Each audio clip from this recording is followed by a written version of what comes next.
জিন্দাবাদ। এই মুহূর্তে খবর এলো বাংলাদেশে একটা হত্যাকারী ফ্যাসিস্ট ডাকাত অবৈধ রাতের ভোটের সরকার বাংলাদেশের জনগণের আন্দোলনের মধ্য দিয়ে সরকার তাকে নিষিদ্ধ করতে বাধ্য হয়েছে। তার জন্য আল্লাহ তাআলার প্রতি শুকরিয়া আদায় করছি, আলহামদুলিল্লাহ। যারা এখন পর্যন্ত কনফিউশনের মধ্যে আছেন, দ্বিধাদ্বন্দ্বের মধ্যে আছেন, আওয়ামী লীগ নিয়ে মনে মনে বাসনা আছে, যাদের ওই ফ্যাসিস্ট আওয়ামী সরকারের নেতাদেরকে এখনো বদলগাছিতে বিশেষ রাজনৈতিক দলের বাড়ি থেকে গ্রেপ্তার করা হয়, ওই রাজনৈতিক দলগুলো যেন আওয়ামী লীগ নিষিদ্ধ থেকে সিদ্ধান্ত নেয় এবং শিক্ষা গ্রহণ করে। যে ভয় পাচ্ছেন ওই ভয় আপনাদের উপরে বাস্তবায়ন হয়ে যেতে পারে। তার কারণ 24 বিপ্লবের যোদ্ধারা অনেক বেশি সচেতন, অনেক বৈপ্লবিক, অনেক দেশপ্রেমিক, তাদেরকে টাকা দিয়ে কেনা যায় না।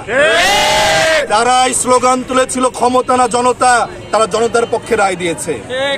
তারা স্লোগান তুলেছিল দিল্লি না ঢাকা, তারা ঢাকার পক্ষে রায় তুলেছে। সুতরাং যারা নিজের স্বার্থের বাইরে দেশের পক্ষে কাজ করতে পারে, বিগত 50 বছরের ব্যবধানে বর্তমান বিপ্লবী এই ছাত্র সমাজ জুলাই বিপ্লবের শক্তিরা অনেক বেশি দেশপ্রেমিক, এদেরকে আগামী দিনে আর দাবিয়ে রাখা যাবে না।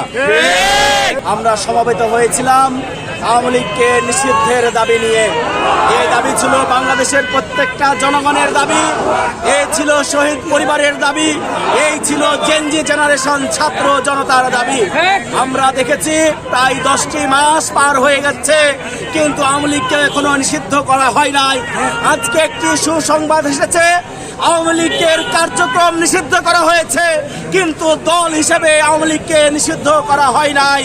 আমরা সরকারকে বলতে চাই, দ্রুত আইনি প্রক্রিয়ায় এই নিষিদ্ধের ঘোষণা অবিলম্বে দিতে হবে।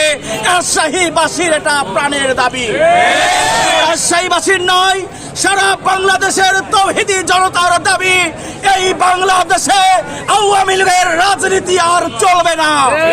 আওয়ামী লীগের রাজনীতি মানে ভারতীয় আধিপত্যবাদীদের রাজনীতি।